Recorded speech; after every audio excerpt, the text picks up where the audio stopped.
So this question I have taken to explain the molarity. What has been asked here, calculate the molarity of the NaOH. That means NaOH is the solute here. Okay, molarity is always calculated for solute, not for solvent.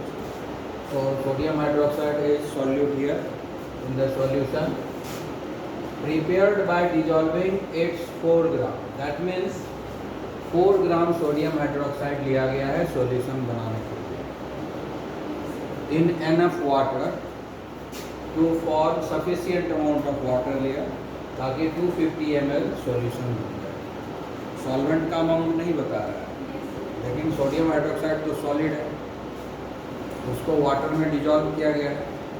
Water 250 ml लिया गया, इसलिए solution भी 250 ml ही बन रहा है। ठीक है ना, क्लियर हुआ? So to form the 250 ml of the solution. So amount of solution, volume of the solution is given, that is 250 ml. Mass of the sodium hydroxide taken, that is 4 gram. So 4 gram of sodium hydroxide is dissolved in 250 ml of distilled water. 4 gram of sodium hydroxide dissolved into 250 ml of distilled water. And you are getting the solution. Now you have to find out the molarity of this solution. ठीक है, इस solution का क्या होगा? molarity. ठीक है, हम लोग कैसे बनाएंगे? amount of solution चाहिए ना, हाँ? तो number of molarity चाहिए। molarity के लिए क्या चाहिए? number of moles of the solute, है ना? तो solute का नाम पता है तो हम लिख देंगे नाम। कैसे निकालते हैं number of mole? Actual mass, ठीक है ना, actual mass upon molar mass. Actual mass कितना है? 4 gram. And molar mass sodium hydroxide का कितना होगा? 23 प्लस 16 प्लस 1 नहीं होगा, 23 for sodium, 16 for oxygen and 1 for hydrogen. ठीक है, ये इतना मोल हो गया। अब ये हो गया हमारा 4/40, दैट मीन्स 0.1 मोल। क्लियर? सो कितना तुम्हारे पास है? सॉल्यूट कितना लिया गया है? 0.1। सॉल्यूट कितना लिया गया? 0.1 मोल लिया गया है सॉल्यूट। ठीक है, now the volume of the solution, how much it is? 250 ml। ठीक है, तो molarity of sodium hydroxide. Clear?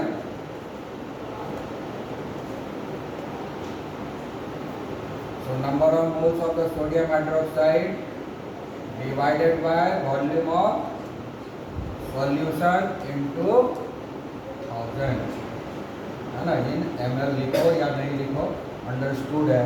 जब 1000 यहाँ दे दिए तो ml में ही होगा। ठीक है ना, आया बात समझ में? तो नंबर ऑफ मोल कितना है? 0.1।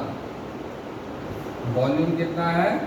250 इंटू 1000, 4 बार में कट गया, हो गया 0.4 मोल पर लीटर। ठीक है, और इसको हम ऐसे भी लिख सकते हैं 0.4 m, 0.4 m भी लिख सकते हैं।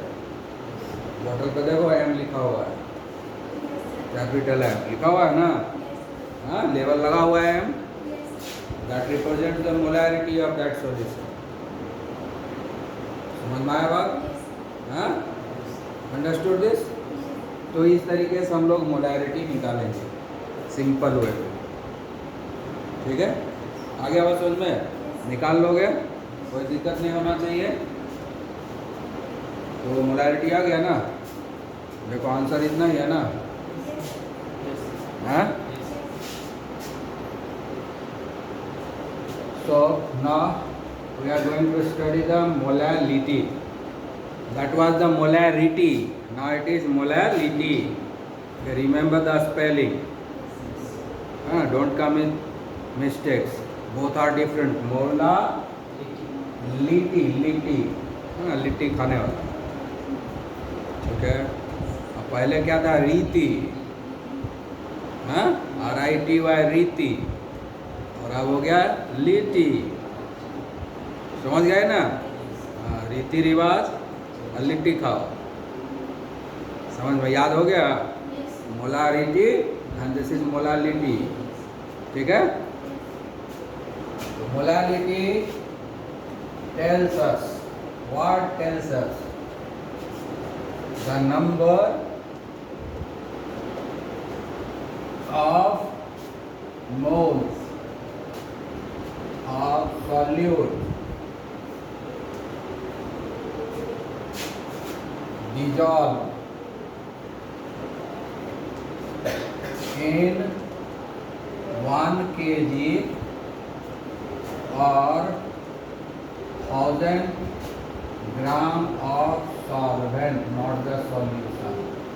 Remember this.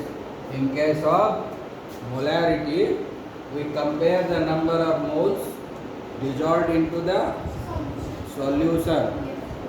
Now 1 liter of solution. Now we are talking about 1 kg of solvent, not the solution. Remember this. 1 kg of solvent. Clear? समझ में आया? यानी सॉल्यूट का कितना number of moles 1 kg solvent में डिजॉल्व है, 1 kg सॉल्वेंट में dissolve है, ठीक है ना। 1 kg ऑफ सॉल्वेंट लेंगे या 1000 ग्राम ऑफ सॉल्वेंट लेंगे और उसमें कितना सॉल्यूट डिजॉल्व हुआ है ये देखेंगे। ये हुआ concentration in terms of molality, ठीक है। अब मैथमेटिकली इसको हम कैसे रिप्रेजेंट करेंगे? मोलालिटी को हम स्मॉल m से रिप्रेजेंट करते हैं, रिमेंबर। और मोलारिटी को हम कैपिटल M से रिप्रेजेंट करते हैं, ठीक है ना। तो हम लोग लिखते हैं molarity, molality not molarity, molality, ठीक है। M number of moles of solute upon 1 kg, ठीक है ना, number of kg of solvent, ठीक है ना। कितना kg है वो लिखना पड़ेगा, number of kg of solvent. हो गया यही, हाँ।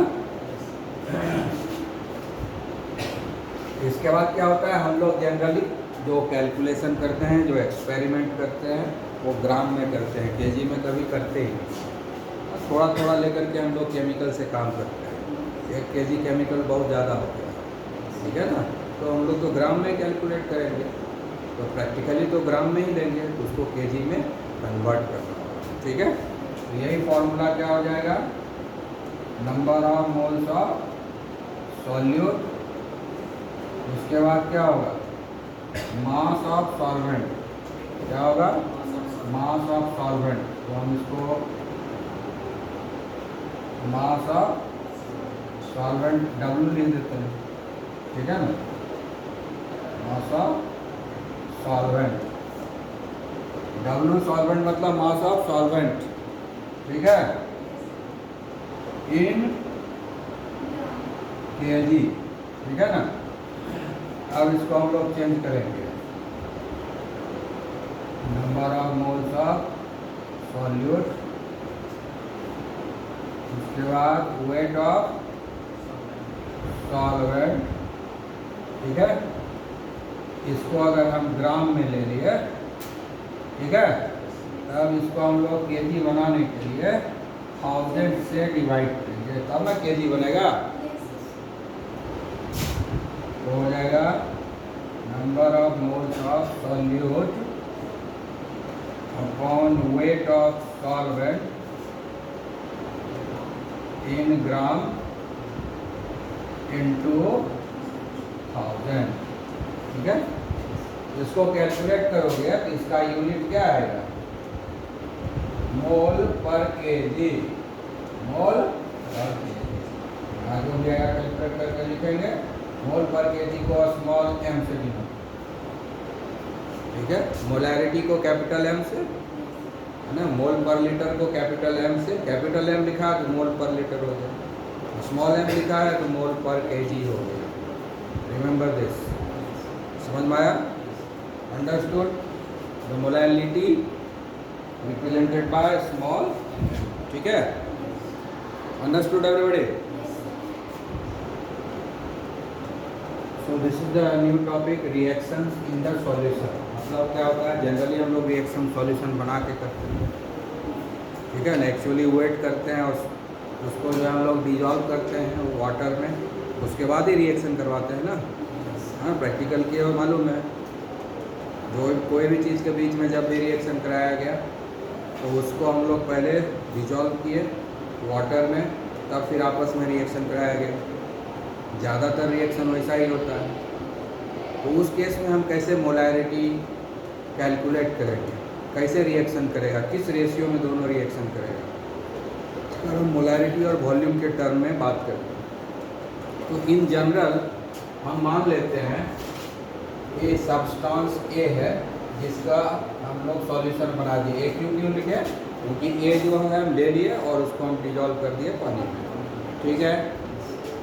उसके बाद दूसरा जो है ले लिए रिएक्टेंट, उसको भी हम पानी में घुला दिए, इसलिए ए क्यू लिख दिए बगल में, ठीक है। उसके बाद इस दोनों के बीच में रिएक्शन हुआ तो बन गया, ये भी है एक्वस, ठीक है, और बी बन गया, ये भी है एक्वस, जो बना वो भी पानी में घुल रहा है, ठीक है। ए और बी रिएक्ट किया, सी एंड डी बना है, प्रोडक्ट है, ठीक है।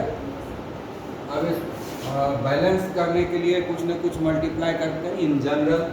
मान लो यहाँ मल्टीप्लाई एक्स करना पड़ा, यहाँ मल्टीप्लाई वाई करना पड़ा, यहाँ मल्टीप्लाई पी करना पड़ा, यहाँ मल्टीप्लाई क्यू करना पड़ा बैलेंस करने। केमिकल रिएक्शन के बाद उसको हम बैलेंस करते हैं कि नहीं? तो बैलेंस करने के लिए हमको कुछ न कुछ मल्टीप्लाई करना पड़ता है सब जगह, जिसको हम लोग क्या बोलते हैं, स्टैचियोमेट्रिक कोएफिशिएंट। ये जो एक्स वाई पी क्यू है क्या है, स्टैचियोमेट्रिक कोएफिशिएंट है, ठीक है ना। ये क्वांटिटेटिव रिलेशनशिप को बताता है, ये भी quantitative relationship between the reactant and product को ये रिप्रेजेंट करता है, ठीक है। आगे बात समझ में?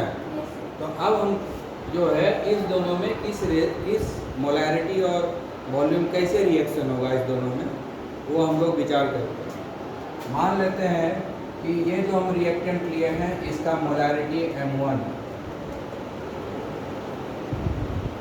ठीक है, मोलैरिटी इसका M1 है, और ये जो रिएक्टेंट है इसका मोलैरिटी M2 है, ठीक है।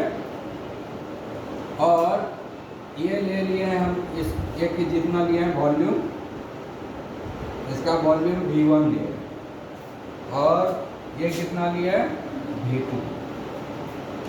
इसका कुछ वैल्यू होगा 1 ml 2 ml, इसका भी 2 ml 3 ml कुछ वैल्यू होगा, तो दोनों अलग अलग वॉल्यूम में लिए, क्योंकि अब तो पानी में घुला हुआ है तो वॉल्यूम में बात करेंगे ना। जब तक वो सॉलिड था ग्राम में बात की, अब वो तो पानी में घुल गया, सॉलिड कुछ हमको दिख नहीं रहा, तो वॉल्यूम में बात करेंगे ना। चीनी का शरबत बनाने के बाद थोड़े बोलेंगे हमको 1 ग्राम चीनी का शरबत दीजिए, हम बोलेंगे चलो 10 ml दे दो चीनी का शरबत, 20 ml दे दो, 50 ml दे दो, यही बोलेंगे घुलने के बाद, हाँ। वैसे ही हुआ यहाँ पर, ठीक है। तब कैसे इस दोनों में अब क्या रिलेशन होगा, ठीक है। रिलेशन x मोल y मोल से रिएक्ट कर रहा है कि नहीं, हाँ? तो ये दोनों जो है एक फिक्स क्वांटिटी में रिलेशन जो है दोनों का, जैसे 1 मोल इसका 1 मोल, दोनों का 1 मोल कर दो। 1 मोल कैसे होगा, इससे डिवाइड कर देंगे उसको, ठीक है, इससे डिवाइड कर देंगे इसको, दोनों 1 मोल, ठीक है। तो इसको हम लोग जो रिलेशन लिखेंगे वो क्या लिखेंगे, M1 V1 upon x equal to M2 V2 upon y। ये फॉर्मूला है, याद रखो। कोई भी दो एक्वस सॉल्यूशन आपस में जब रिएक्शन करेगा तो उसमें ये रिलेशनशिप होगा, रिएक्शंस इन द सॉल्यूशन, ये reactions in the solution. Quantitative relation between the solution. ठीक है, तो रिएक्टेंट में किस रेशियो में एक दूसरे से रिएक्ट करता है वो देख रहा है। इसका x मोल इसके y मोल से रिएक्ट कर रहा है, इसका x मोल इसके y मोल से रिएक्ट कर रहा है। तो ठीक है, तो पर मोल रिएक्ट करेगा एक दूसरे से, तो x से डिवाइड कर देंगे तो पर मोल हो गया, इधर y से डिवाइड कर देंगे तो पर मोल हो जाएगा। ठीक है ना, पर मोल कितना ये यूज हुआ, पर मोल ये कितना यूज हुआ, दोनों इक्वल हो गया। समझ में आ गया? ठीक है, अंडरस्टूड। तो ये फॉर्मूला का यूज करेंगे जब भी ऐसा केस रहेगा, कोई भी केमिकल रिएक्शन रहेगा तो एक रिएक्टेंट का दिया हुआ है तो दूसरे रिएक्टेंट का हम पता कर सकते हैं। ठीक है, ये हो गया रिएक्शंस इन सॉल्यूशन। हम इसको बनाएंगे, हमको क्या कह रहा है, मोलालिटी ऑफ द सॉल्यूशन निकालना है ना। हम पहले मोलालिटी का फॉर्मूला लिख लेते हैं। ठीक है, हमें पता चलेगा आपको क्या क्या चाहिए। हाँ, molality of sodium chloride solution, यही ना है। तो क्या क्या चाहिए हमको, number of moles of NaCl चाहिए। ठीक है, मास ऑफ द सॉल्वेंट चाहिए। मास ऑफ द सॉल्वेंट यहाँ क्या है, वाटर है ना। सॉल्वेंट क्या है यहाँ पर, वाटर है ना, तो इसलिए हम H2O लिख दिए सॉल्वेंट के जगह। हाँ, और इनटू 1000, यही फॉर्मूला है ना। तो हमारे पास ये भी नहीं है, ये भी नहीं, हमको दोनों चीज़ लाना पड़ेगा ना। तो ये है मेरे पास, नहीं ये है मेरे पास, है दिया हुआ, देखो।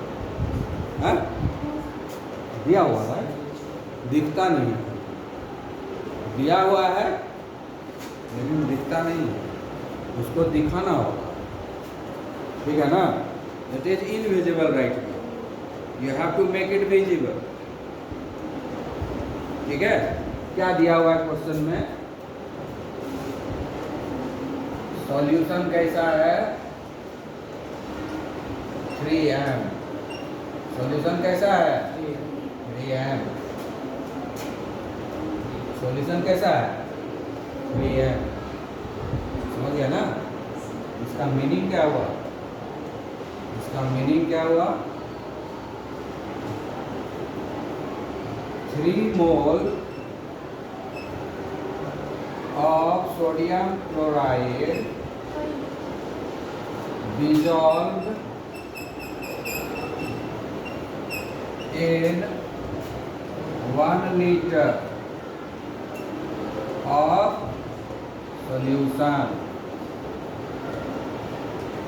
ठीक है, 1 लीटर ऑफ सॉल्यूशन। ठीक है, तो सॉल्यूशन तो बाय डिफॉल्ट पानी ही रखते हैं हम लोग ना। हाँ, नहीं कुछ बताया किसमें डिजॉल्व, बताया तो नहीं है, बताया है क्या, नहीं बताया तो हम पानी में बुलाएंगे, है ना, सबसे सस्ता है। नहीं बताया हम पानी में बुलाएंगे ना।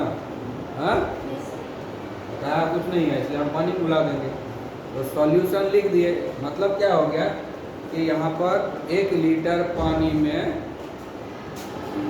3 लीटर सोडियम क्लोराइड घुला हुआ। 1 लीटर पानी में 3 लीटर घुला हुआ, आई बात समझ में। तो 1 लीटर सॉल्यूशन डेंसिटी भी तो दिया हुआ है, सॉल्यूशन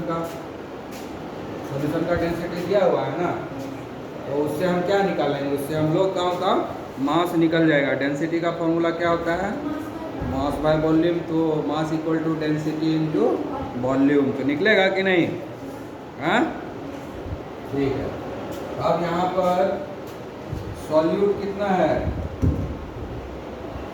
सॉल्यूट क्या है, NaOH, NaCl कितना है, 3 मोल है, 3 मोल है ना। तो हमको तो ये चीज़ पता चल गया, पता चल गया, ये हमारे पास आ गया, एक टेंशन दूर हो गया। दूसरा टेंशन है यहाँ, क्या ये मास of solvent, mass of solution नहीं है हमारे पास, तो सॉल्यूशन है। हाँ, डेंसिटी ऑफ सॉल्यूशन दिया हुआ है, हाँ दिया हुआ ना। तो density of solution equal to mass of solution by volume of solution. यही ना होगा फॉर्मूला के कुछ दूसरा होगा, यही है। तो डेंसिटी ऑफ सॉल्यूशन कितना है 1.25 ग्राम पर ml, यही ना है। मास ऑफ द सॉल्यूशन नहीं मालूम, निकालना होगा, ठीक है। हाँ वॉल्यूम ऑफ सॉल्यूशन मालूम है क्या? क्या मालूम है 1 लीटर ऑफ सॉल्यूशन? हाँ दिया हुआ है 3 है, मतलब 3 मोल 1 लीटर में घुला हुआ है। तो सॉल्यूशन का वॉल्यूम मालूम है कितना, 1 लीटर। डेंसिटी हमने ml में यूज किया ना, उधर भी ml में ही, ठीक है। तो हम क्या लिखेंगे 1000, आ गया समझ में बात? हाँ मास ऑफ द सॉल्यूशन निकलेगा कि नहीं? मास ऑफ सॉल्यूशन निकलेगा। तो मास ऑफ सॉल्यूशन क्या होगा 1.25 into 1000, तो 1250 ग्राम, इतना ही होगा। तो कुछ और होगा, दोनों ठीक है ना?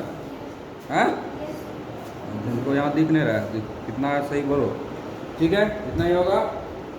तो मास ऑफ द सॉल्यूशन निकल गया, लेकिन हमको तो चाहिए mass of the solvent. Mass of the solvent चाहिए ना, तो मास ऑफ द सॉल्यूट उसमें हम माइनस कर देंगे। हाँ तो चलो मास ऑफ द सॉल्यूट भी निकाल लेते हैं यहाँ पर, ठीक है। चलो ये निकल गया number of moles of the solution, लेकिन मास ऑफ द सॉल्यूट निकालना पड़ेगा। मास ऑफ सॉल्यूट कितना होगा 3 मोल है ना, हाँ तो 3 इंटू NaCl है ना, तो 23 ग्राम हो गया सोडियम का, और क्लोरीन का हो गया 34.5। ये हो गया 3 इंटू 58.5, ठीक है। फाइनली कितना हो गया 5 दिया 15, ठीक है। हाँ 8 दिया 24 है 25, बाकी रह गया 2, 5 दिया 15 तो 17, 175.5 ग्राम मिल गया हमको। मास ऑफ द सॉल्यूट मिला, समझ में आ गया कि नहीं? हाँ ठीक है। तो हम क्या करेंगे, निकालेंगे आप, हाँ आप निकालेंगे। हमको चाहिए क्या ये ना मास ऑफ द सॉल्वेंट, तो mass of solution equal to mass of solute होता है प्लस मास ऑफ सॉल्वेंट होता है या नहीं? Mass of solution equal to mass of solute plus mass of solvent. तो मास ऑफ सॉल्यूशन कितना है 1250 ग्राम, ठीक है। मास ऑफ द सॉल्यूट कितना है 175.5 gram plus mass of solvent, निकल जाएगा मास ऑफ सॉल्वेंट, ठीक है, इक्वल टू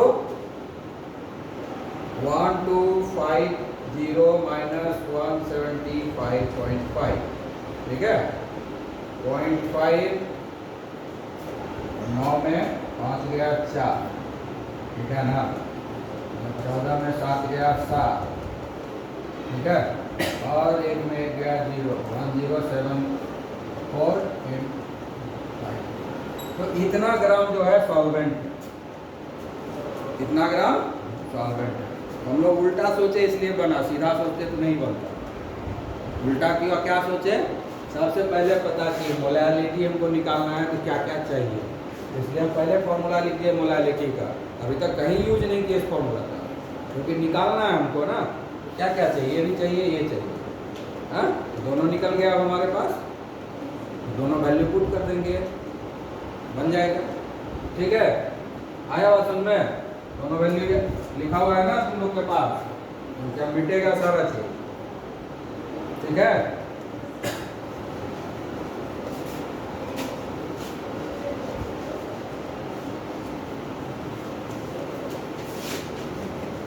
फिर से ये फॉर्मूला लिखोगे, उसके बाद बनाओगे, नहीं कि ऊपर में तुम भी मिटा करके मेरे जैसा ही लिख देना। ठीक है ना? है, मिटा करके लिख देना, नहीं मिटेगा, नहीं मिटेगा तो फिर से लिखना है। ठीक है ना? तो सोडियम क्लोराइड का नंबर ऑफ मोल्स कितना है, 3 मोल है ना। वेट ऑफ वाटर, सॉल्वेंट तो वाटर है, हम नाम लिखे या नहीं लिखे, सॉल्वेंट तो वाटर ही है ना इसमें। हाँ, कितना आया मेरे पास, 1074.5 इंटू 1000। अब इसको हम लोग कैलकुलेट करेंगे।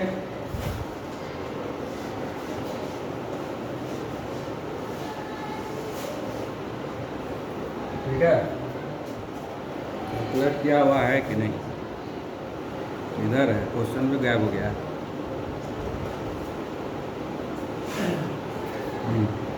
इसको पूरा कैलकुलेट करोगे तो आएगा 2.79 मोल पर केजी। ठीक है, हाँ, 2.79 एम मोल पर केजी लिखो या स्मॉल एम लिखो, बात बराबर है। ठीक है, समझ में आ गया ना? Clear, understood? तो सोच समझ के बनाना है, क्वेश्चन देना है। पहले क्वेश्चन बताया सीधा था, अब ये टेढ़ा है, तो सोचना भी टेढ़ा है। ठीक है ना? सीधा सोचोगे नहीं बनेगा, हमेशा रिजल्ट के तरफ से सोचना है। यानी क्वेश्चन के लास्ट हिस्सा से सोचेंगे, यहाँ पहुँचेंगे, और इधर से सोचेंगे तो नहीं बनेगा न्यूमेरिकल केमिस्ट्री, हमेशा उल्टा सोचना। ठीक है ना? आई बात समझ में?